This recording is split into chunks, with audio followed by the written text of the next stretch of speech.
Om Brahmanandam Paramasukadam Kevalam Jnanamurtim Dvandvatitam Gagana Sadrisham Tattvamatsyaadilaksham Ekam Nityam Vimalamachalam Sarvadhi Sakshibhutam Bhavatitam Trigunarahitam Sadgurum Tam Namami.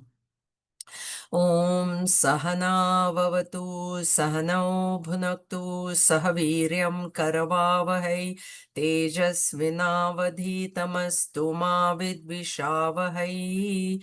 Om Shanti Shanti Shanti.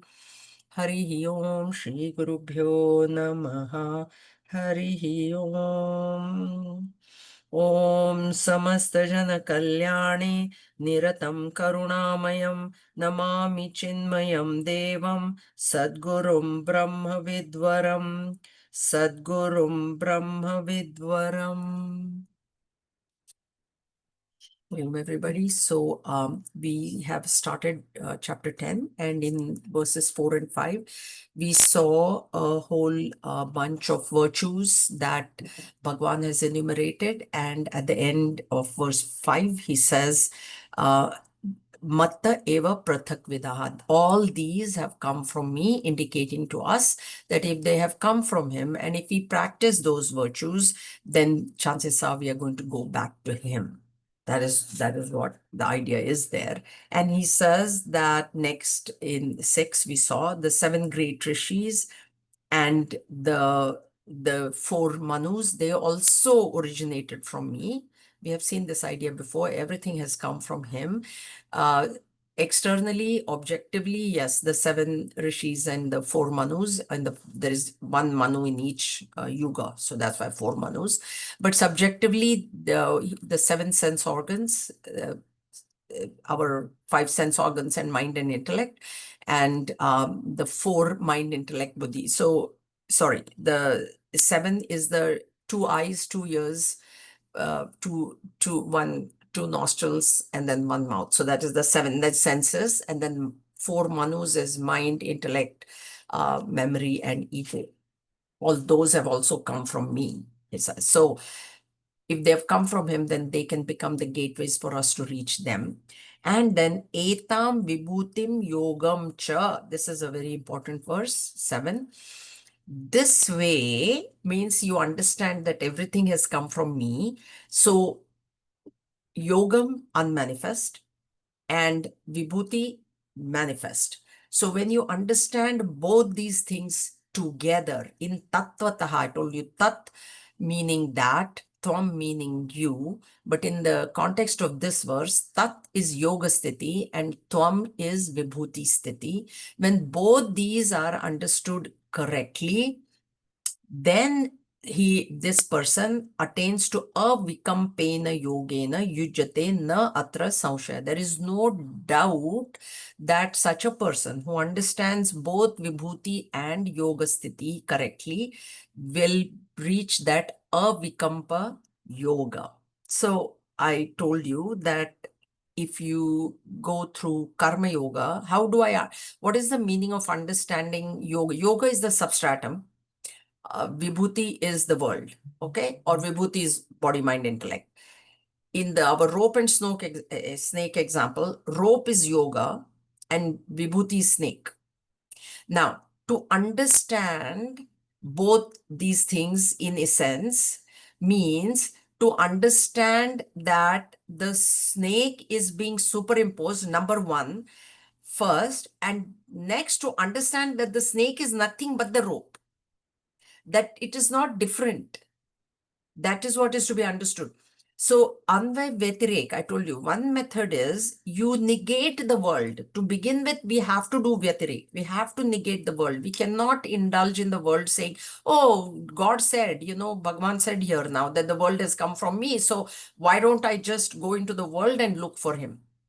That is not going to work. So you negate the world, you reach the yoga sthiti. So you negate vibhuti, reach yoga sthiti, which is the substratum, And then you realize, so that is Anvaya, assert yourself to be that supreme reality, to be that substratum of the world, and then understand that the world is also nothing but my own reflection. It is my own creation. So that including that world in the uh, yoga sthiti is the second step. And once you include that, then yoga and sthiti, both your yoga and vibhuti, you've both understood in essence. That is the meaning of that tattvataha word, in a sense.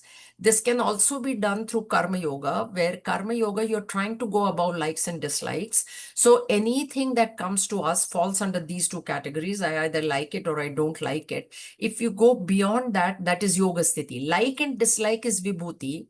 If you go beyond that is yoga sthiti. So uh, transcending likes and dislikes through karma yoga becomes understanding yoga and vibhuti together. That I have these likes and dislikes, but they also have come only from Ishvara. That is what is to be understood. And I want to reach that, so I should go beyond likes and dislikes. I must not have that strong likes and dislikes. Bhakti becomes easy because in the Vibhuti also you're seeing only your Ishta Devata. There is nothing else that you see other than your own favorite God. So everywhere you're seeing him only. So reaching Yoga Sthiti becomes the method, because you are at our highest bhakta. If you consider yourself to be a bhakta, to become a jnani bhakta, Adveshta Sarva Bhutanam, chapter 12, where Bhagavan says you cannot hate anybody. If you have even slight dislike for anybody, you're not a jnani bhakta. So once you become a jnani bhakta, then you have understood Vibhuti and yoga together, tattvata. In Sankhya school, they do Purusha Prakriti Viveka. So Purusha is unchanging, and Prakriti is changing, modifying because of the gunas, but Prakriti does not act without the permission of Purusha. So Prakriti creates and Purusha remains unchanged. So when we constantly do this different, that whatever is changing is Prakriti, whatever is changing is Prakriti, then you reach Purusha. That discrimination will take you to that unchanging substratum, and then understand that Prakriti is really nothing different than Purusha. That is the second step. That is that understanding in this. Not like Prakriti is there and okay, ignore her. No, ultimately we have to understand that this Prakriti, Maya, the combination of the three gunas, is the inherent power of the Lord. So it can never be separate from the Lord. It can never be different from the Lord. How can my, it's me and my power of seeing. Now, is my power of seeing different than me? It's the same. So that has to be, first the discrimination has to be done, then that when you understand it, then you have understood it in essence, yoga and vibhuti. And of course, Advaita Vedanta, Sat Asat Vivek is the greatest Viveka that we have seen. So everything is Asat to be negated, Vyatireka to be done. Reach the Sat, and then understand that that asat that I thought was asat is really sat only, because the substratum of that is sat alone. So that is how these two have to be understood, yoga sthiti and vibhuti sthiti in a sense. What happens then? Without doubt, he reaches the avikampena yoga. Now, what is this? Did I complete this verse, or did I stop at avikampena? Kampa, I told you, is trembling. Kampa is trembling. Vikampa means Visheshena trembling. Very, very, very well trembling. And avikampena means not trembling at all. Okay. So avikampena yoga means pure consciousness alone. There is nothing else which is not trembling. It is reaching avikampena yoga. In Gurudev's words, if I were to tell you, it is holding on to the lighthouse. You're not going to shake, because the lighthouse is not going to shake ever, no matter how much waves come and storms come. Lighthouse remains the same. So you will not shake. Even in chapter 9, Bhagavan said, the one who realizes his oneness with Brahman, even the greatest of sorrows will not shake him. Okay. So this not shaking is there is only one thing, Om. In our chart, only one is there. So yoga, that means that Om, that means you become one with him. That is what is meant by avikampena yoga. That is the yoga sthiti. Avikampena is yoga sthiti. Vibhuti is kampa, vikampa, movement, trembling, shivering. All that is vibhuti. Whatever is seen. The effect, manifested effect is vibhuti. Yoga is the unmanifest substratum, which is not seen, which only can be experienced, right? That is the difference between yoga and vibhuti. Now, this is also important verse 8. Aham sarvasya prabhavo matta sarvam pravartate iti matva bhajante mam buddha bhava samanvitaha. I am the source of all. From me, everything evolves. Understanding thus, the wise, endowed with loving consciousness, worship me. So the first word is aham. This aham word is very unique. For one thing, aham in Sanskrit grammar has no plural. There is no plural. So it indicates that there is only one singular aham. Number one. Second is hum. Hum is to kill, to destroy. Hum. So aham, when you add it's opposite of hum. So aham means that which can never be destroyed. And if it is only one singular, that means this aham, when Bhagwan is saying aham, it is referring only and only to the pure consciousness. It is not referring to the form of Krishna. It is not him. When he says aham here, aham means that pure consciousness.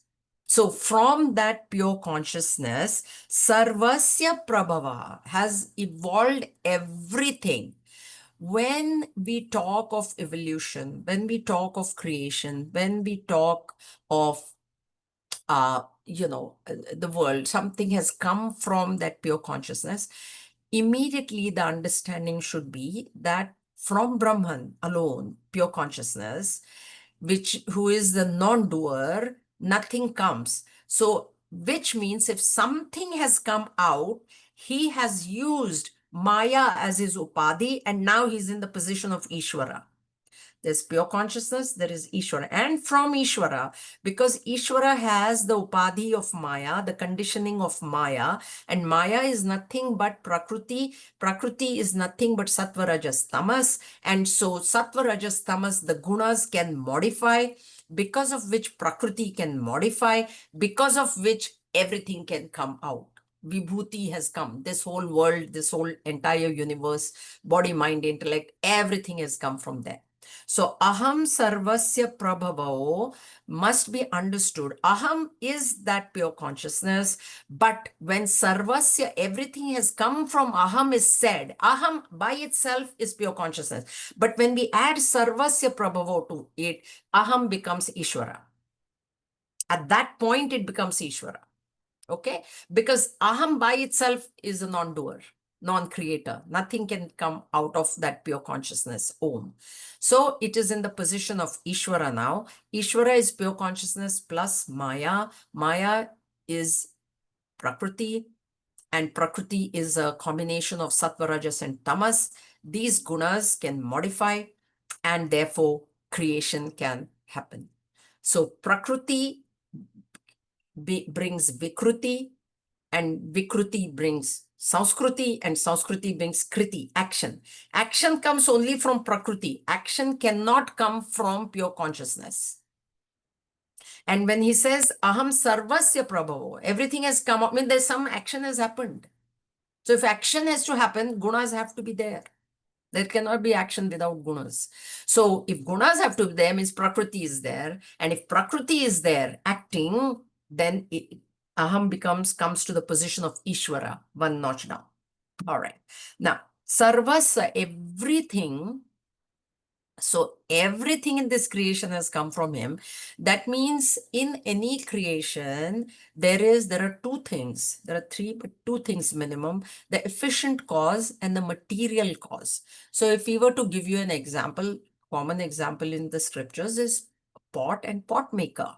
So the pot maker is efficient cause, nimitta karana, and the clay is the upadana karana, the material cause. So the pot maker is different from the clay. He's not the same as the clay. Okay. Pot maker is different from the clay. And then he creates a pot with the help of the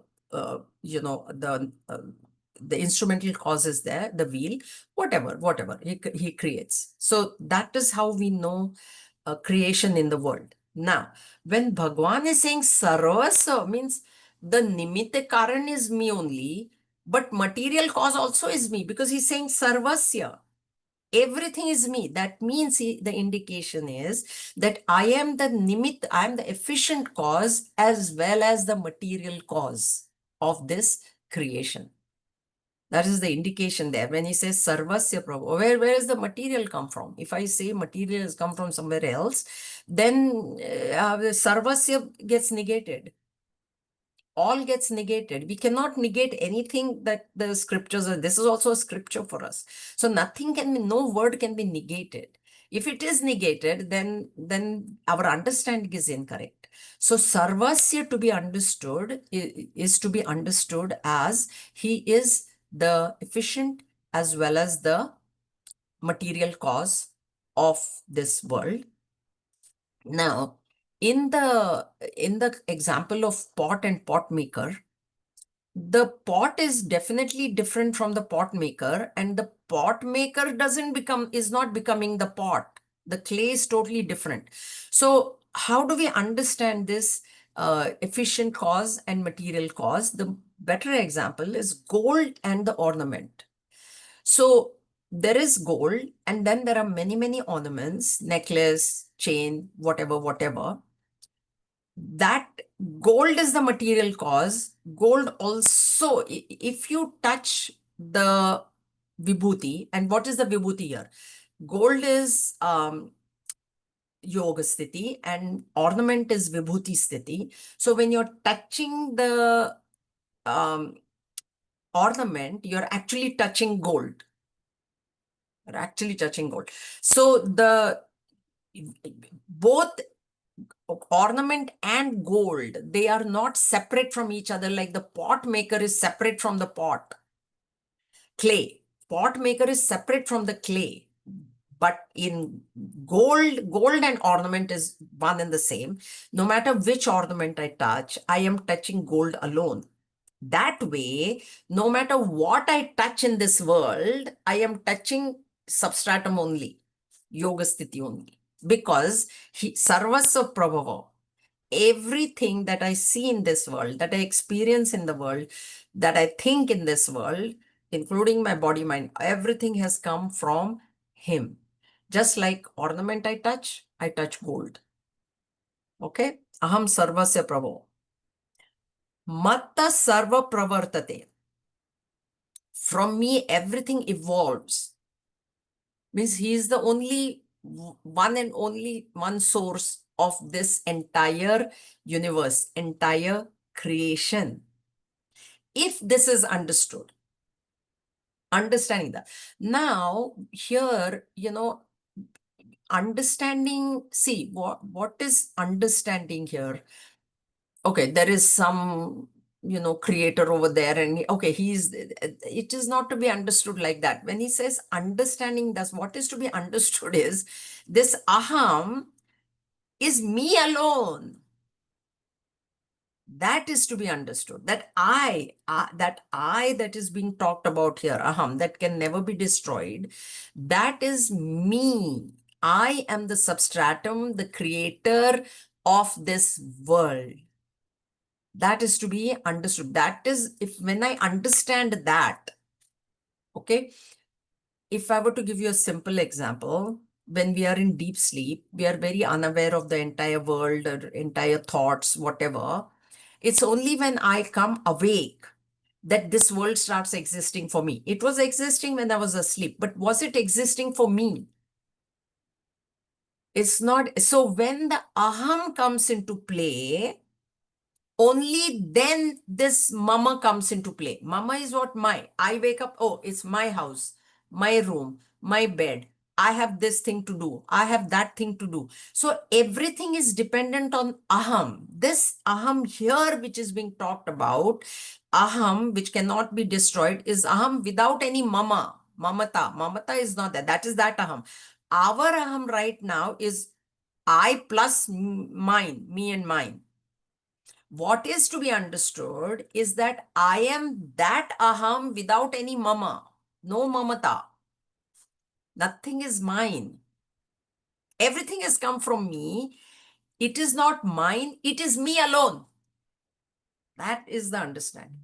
It's me only. My reflection only is in that person, that person, that person, that object, that object. Everything is me because it's all come from me. I am the one that is supporting this entire universe of names and forms. The names and forms, like the ornament, name, necklace, chain, etc., they are false. That is what in the previous verse also, when we studied, understand yoga sthiti and vibhuti sthiti in essence, understand that the name and form is false, first, vyatirek, negate it, go to the goal, and then include that name and form, that necklace and chain in the gold. It's nothing but the gold. So here he's talking now about the universe, the entire universe.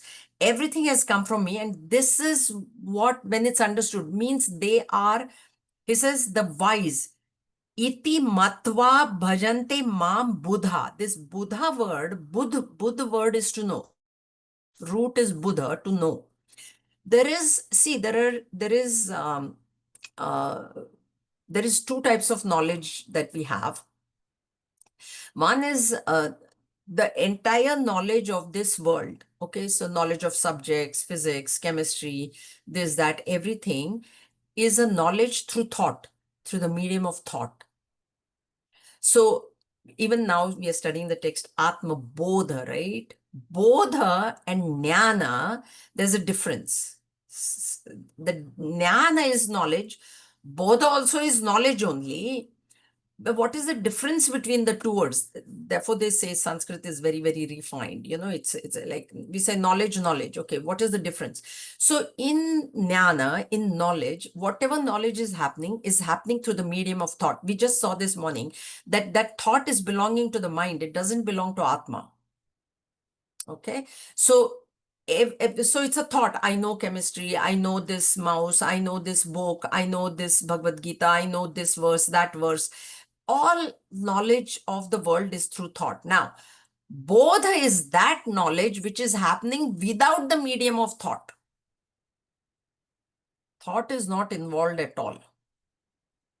When thought is not involved and there still is knowledge happening, what circumstance will this be? There is only one way that this bodha can happen, is to know my own self. I don't need the medium of thought to know that I am. Think about it. I need the thought. I need my mind to know. In my mind, I will think about, chemical formulas, recipes, road. How do I reach this destination? How do I go there? How do I do this? How do I do that? All that is through the medium of mind. Mind intellect is therefore very important. For external knowledge, mind intellect is very important. But for bodha to happen, that's why that Atma Bodha name has been given. That see, Atma is me. Oh yeah, I know. I'm this so and so, so and so, so and so. 101 explanations I can give of who I am, of what I am. But that bodha to happen is to know without any interference of thought.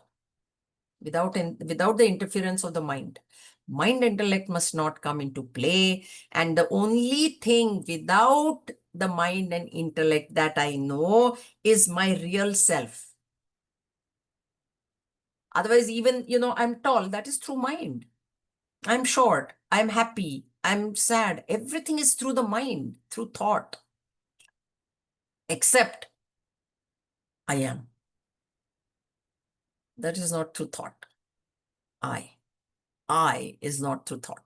And that I, big I, is aham. And that can never be destroyed. And that is what this iti matva, having understood, matva, having understood. So understood means not understanding through the medium of thought, which right now that is what we are doing. Through the mind, I understand that aham means this, whatever, yeah, all that I've said so far in me too, for my own self. Through the medium of thought, I've understood those are the virtues. If I practice those, I will reach God. Everything has come from Ishvara. Everything is this Prakriti. Everything is through the medium of thought. That's why this knowledge that we are now gaining doesn't fall under this category. So we are, Nani means not that highest Nani, but we are knowledgeable with this thing. But because that knowledge is through thought, it is not bodha. That is what is the meaning of bodha. That's why bodha here now means a realized master. That's it. There is no other meaning for bodha. Buddha, wise man, when it is said, wise man, Buddha, in chapter 2, he had used words like Dhira Purusha, Pandita, all those. It's real, one who has realized his oneness with Brahman. Okay. So when he says aham, what should be our understanding? From me. Now, this is also through medium of thought. So that's why this is not like suddenly you'll read the verse and you'll get it. It'll require mananam, shravanam is done now, mananam, nididhyasanam, etc. All those steps have to be done. But once this person understands his oneness with me, bhajante, what will they do? They will only worship bhava samanvitaha, loving consciousness. Bhav, one who is identified with the body, he will be deha bhava samanvita. But bhava samanvita means one with that consciousness. I'm one with that. So in the day-to-day life, what will he do? He has recognized himself to be the substratum of the entire world. Recognized himself to be one with Brahman, then he will only, that's why we see, when we see realized masters, there's nothing to talk. What is there to talk? Who do we talk to? Because it's somebody else. Then we want to tell our sorrows. We want to hear their sorrows, right? But there is nobody other than me. Now, what do I tell? Who do I tell? What do I tell? This is me only. Okay? So, we have seen these ideas before, but another, understanding is Prakriti. We have seen this. Purusha means Ishvara. Prakriti modifies and acts, but she doesn't act unless Ishvara tells her to. Sant Jnaneshwar, in his, Jnaneshwari commentary on the Gita, he says, it is like husband and wife. Wife only does all the work. Husband doesn't do any work. But without the permission of the husband, the wife will not even work. So she is under his control. Prakriti is under his control, and she doesn't do any work without him, what should I, signing off on it. I give you the memo, okay, go do. Then she will go create. Okay, so both Prakriti and then now, here Ishvara is yoga and Prakriti is Vibhuti. So you negate and then understand that Prakriti is nothing but Ishvara, is the inherent power of the Lord, right? So that is what is understanding in essence. Vibhuti, if you take the world to be just world, then it is false. Then it is mithya. It is false. It is changing. If you understand it to be a vibhuti of the Lord, so what means? It's a manifestation of the unmanifest. Then the manifested world is not different from the unmanifest. That understanding has to come. But that has to come secondary. First, negation of the world has to be there. Okay? Clear? Any questions? Let me see if there are any other things that I have mixed. Yeah.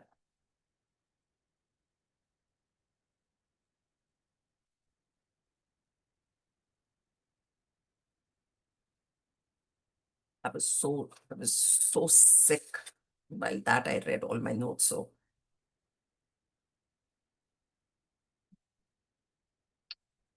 okay. Shall we move? Next, 9. Machchitta madgat pranaha bodhayanta parasparam kathayantascha mam nityam tushyanti cha ramanti cha. With their minds wholly resting in me, with their senses absorbed in me, enlightening each other and ever speaking of me, they are satisfied and delighted.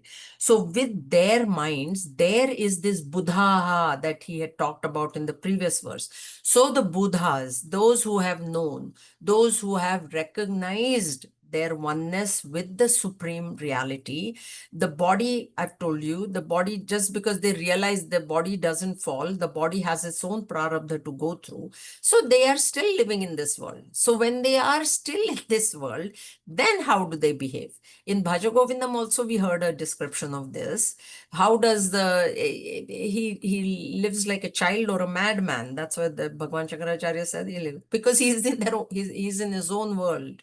What it means there is he's in his own world. Childlike innocence is there, not childish. He's childlike. So here what he's saying is much chittaha, the chitta mind. So with his mind in me, he has recognized himself, but now he's in the body. Okay, realized master, realized now he's in the body. Then his mind will only be thinking of the pure consciousness. See, there is one word chit. Okay, chit, C-I-T, Sat Chit Ananda, chit. And then we have the word chitta, chitta. So chitta has got chi and then one full ta and one half ta, half ta. So to chit, when you add the full ta, chit is half ta, chi and half ta is chit. Chit, it's the ta is half there. And chitta, to the half ta, we have added a ta there. When we add the ta, it becomes mind. Chitta means mind. Chit means pure consciousness. So when the pure consciousness identifies with thought, then it becomes mind. That is what is called as mind. So this takara, this the full ta represents objects of the world. The half the is chi and half the is pure consciousness. When we bring all these objects of the world into this pure consciousness, through the medium of mind, then it becomes chitta. Okay. And if you remain in, then there is another third word is chinta. So when we are identified with chitta, then chinta. So that no half no is added there, means what? Worry. Why worry? Because, we are worried about yoga and Shema, right? What I don't have, I'm worried I don't have that. What I have, I worry it will go away. So then that's why that takara only is to be, idea of this is negate that takara only. Avoid this contact with objects, which you can't. Physical contact cannot be avoided, but mental contact can definitely be reduced. That is the idea. Otherwise, chit will become chitta, chitta will become chinta. Okay? Anyway. So mad chitta, mad gat pranaha, the pranas, knowing that these pranas are nothing but grace of the Lord. Mind, pranas, Bodhayantaha parasparam. So parasparam, amongst each other, what will they talk?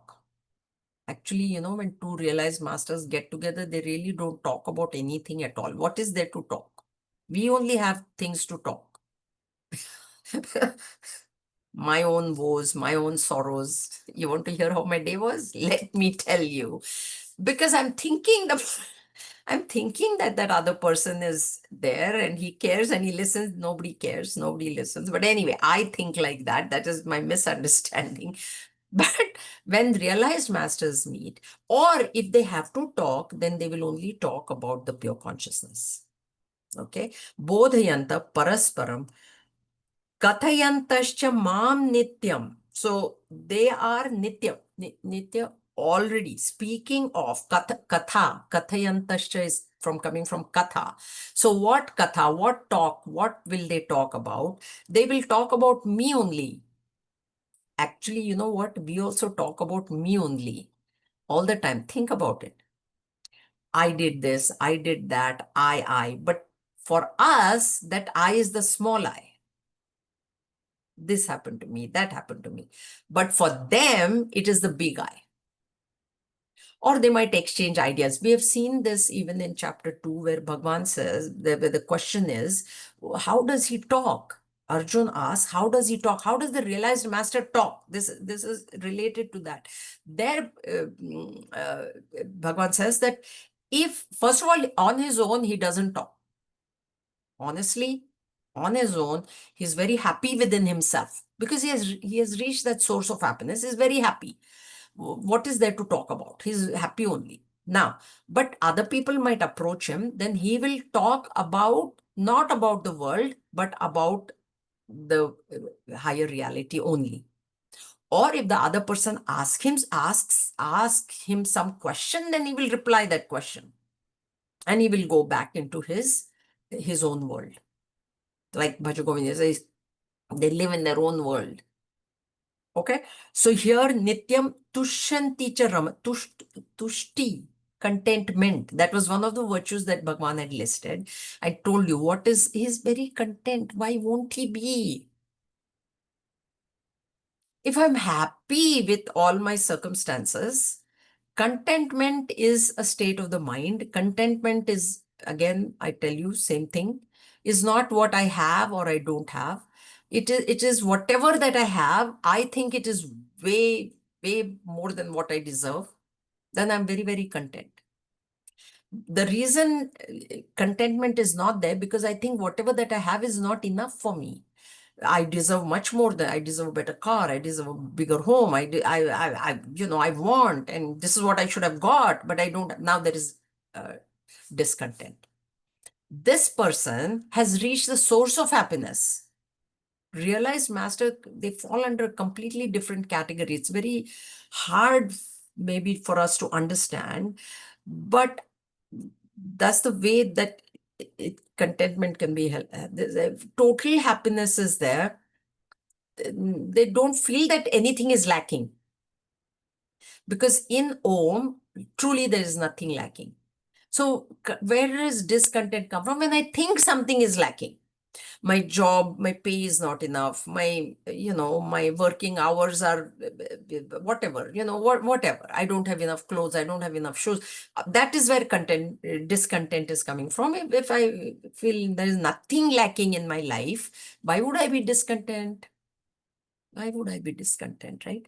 So for them, this is a description of the realized master. This is a description of the Buddha, because those Buddha, they don't drop their body right away. They come back into the world, and then this is what Raman teacher. They revel in that. You know how we revel in good memories, right?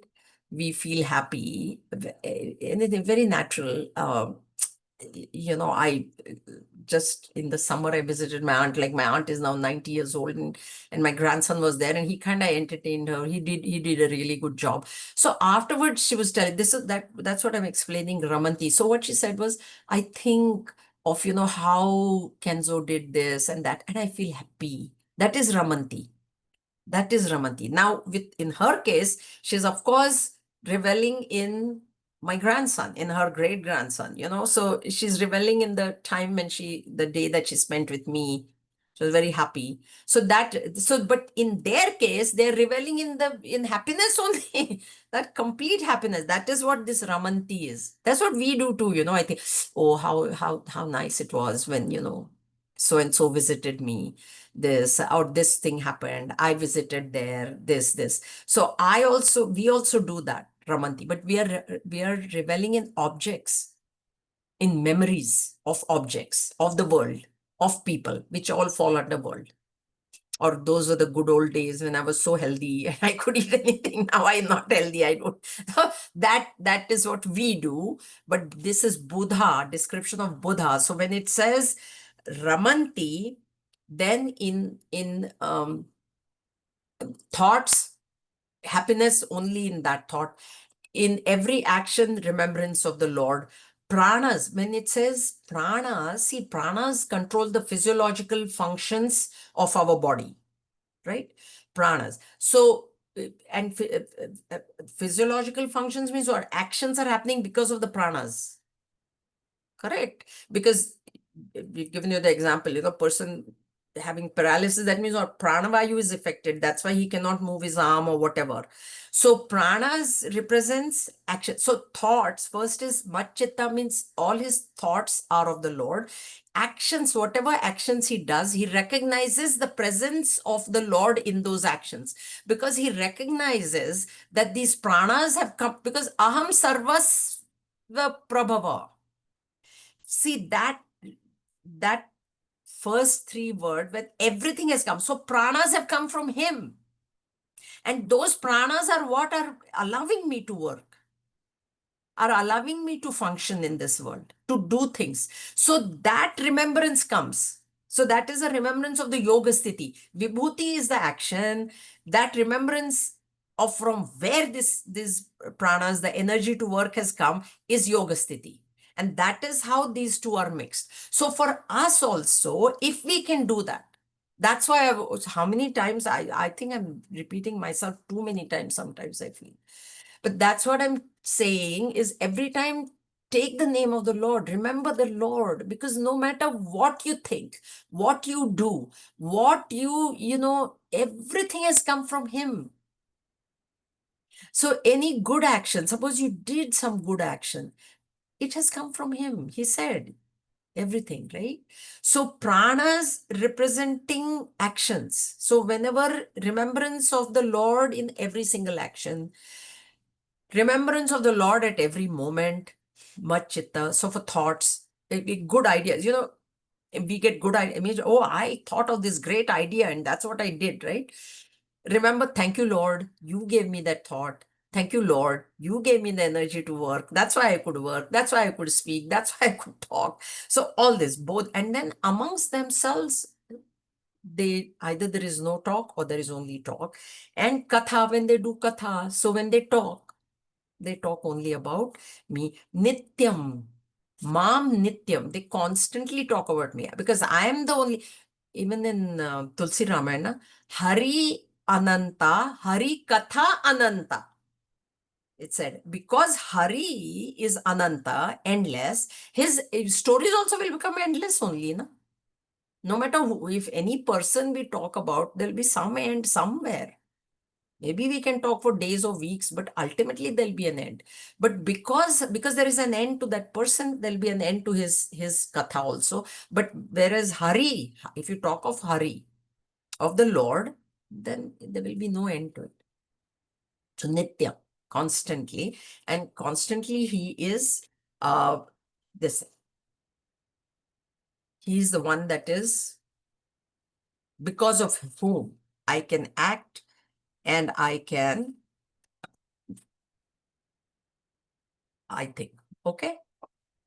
Now, next is very important. I'm going to read it, but I will explain it next time because this buddhi yogam word is very important here. Tesham satata yuktanam bhajantam priti purvakam dadami buddhi yogam tam yena mamupayanti te. To them, ever steadfast, worshipping me with love, I give the yoga buddhi by which they come to me. Now here, when it is said to them, this them is not representing or talking about the Buddha persons. Why? Why? Because ever worshipping me with love. So do they need buddhi? So this is meant for us, people like us, spiritual seekers, not those who are completely ignorant of this knowledge and who are not even bothering to, or they may be worshipping God. Lot of people do go to the temple, but what is their intention behind worship is to get God, give me this, give me that, give me that. There is no intention of liberation. There is no intention, there is no mumukshutvam. Okay. So those who have the intention of liberation, those who are striving to reach him, basically people like us who are on this path, who are striving to those, okay, because there is one category of people who is completely worldly, extroverted. They are not in this knowledge. They believe in God. They go to the that's why we see so much crowd in the temples, but they don't have the correct idea of what God is. Okay, they think, okay, I need this, I need that, or some go out of fear. I've seen that. Oh my God, if I don't worship God, then something might happen, this, that, and all that. So there is out of fear also, there is out of desire also, very few out of real love. Because if there is real love, there you won't ask for anything. There is attachment because there is knowledge that he's all powerful and he can give me things. So that attachment is there, but not that. So that is one class of people. The other class is this higher Buddhas. They have already recognized their oneness with him. What is there to give them buddhi? They are worshipping him, but they are worshipping with complete knowledge. So there is nothing to give. Now there is a middle class like us, spiritual seekers who know this, who want to reach that. Then when we worship him with only that in mind, what? Liberation in mind. Give me moksha, oh Bhagwan, give me moksha. When we come to this, if as long as we keep on asking for worldly things, he has said in chapter 7, whoever asks me, the 4 types of devotees are there, right? Artha, Jidnyasu, Artharthi, and then Jnani. 4 types of devotees are there. Whatever they ask me, I give it to them. So if we ask for whatever in this world, he will give it to us. That is not a problem. But those who are asking for moksha, then he says, and they're praying to me just for that. Oh Lord, free me from this limitation of worldly samsara, free me from birth and death. Then to them dadami buddhi yogam. This is the key word in this verse. Buddhi yoga. So what is this buddhi yoga? What exactly does he mean? That one buddhi will be, which is after material prosperity. So if I ask for material prosperity, that is also their meaning. If I'm asking for material prosperity, he already said in verse chapter 7, if you ask me for material, then I will give you that type of buddhi which will make it sharp, how to increase my wealth. That way. But if you ask me for moksha, then I will give you a buddhi which will take you. And already he has enumerated the virtues, 4 and 5. So dadami buddhi, one meaning is if we ask for moksha, we will be turning towards those verses and turning towards those virtues and trying to practice them. It is not just a matter of listening to the knowledge, but we need to start practicing as well. Okay. I will continue with this verse in 2 weeks. Next Sunday is a long weekend, so we will take a break. This is an important verse. Honestly, I was too sick to even there's a lot of explanation in this, and I did read it, but I don't think it kind of penetrated very much. So yeah, so if you have any questions or you want to say anything. Jayaji, I have a question. On the 8th verse, you said aham, aham which cannot be destroyed, but if it joins with something you said, that is pure consciousness, which is aham. Is that right? Pure Yeah. consciousness is aham, but when Maya is invoked, Okay, Maya. Ishvara, Okay. then it is Ishvara, because it says aham sarvasva prabhava. Okay. I have created. What is the loose translation of that is, I have created everything. Okay. So when Okay. creation comes into the picture, then aham comes one notch down. It has to, because Maya has to be invoked for creation. Aham by itself cannot create anything. So that is Vibhuti Yoga. No, that is yoga sthiti. Aham is No, yoga no, sthiti. aham is yoga The sthiti. This one, creation is Ishvara, vibhuti. Vibhuti, Creation Vibhuti. is vibhuti. And you said Ishvara, creation, three gunas, Yeah, prakriti, all that. That line. Can you say that again? there is Ishvara. There is aham first, pure consciousness. When Maya is invoked, Maya is invoked. Maya is what? The inherent strength of the Lord. So when that strength is invoked, okay, then he becomes Ishvara. Ishvara. Then Ishvara, because Okay. Ishvara is endowed with Maya, with the power, Okay. then it creates, because that Maya is Sattva, Rajas, and Tamas. It has the three gunas. Okay. And Okay. those gunas, they modify. Okay. They undergo Vikruti. Okay. They undergo Vikruti is Vikriti, gunas. modification. Modification gives creation, the kriti, action. Okay. Okay. I got it. Okay. That is how it goes. That is how it So, was. Okay. That is how it aham was. by itself is non-doer. It's That not. cannot change. That can Yeah. never change. So when there is creation, when any modification happens, then know that the gunas have come into play. When gunas come into play, Ishvara is what is doing all that. Doing all Nothing that. in Okay. Ishvara. Ultimately, Ishvara also gets negated. In the Buddha, they know there is no Ishvara, there is no Jiva. Both are not there. Jiva is also not there, Ishvara is also not there. There is only the pure consciousness. Pure consciousness. Okay. Okay. Thank you, Jayaji. I understood.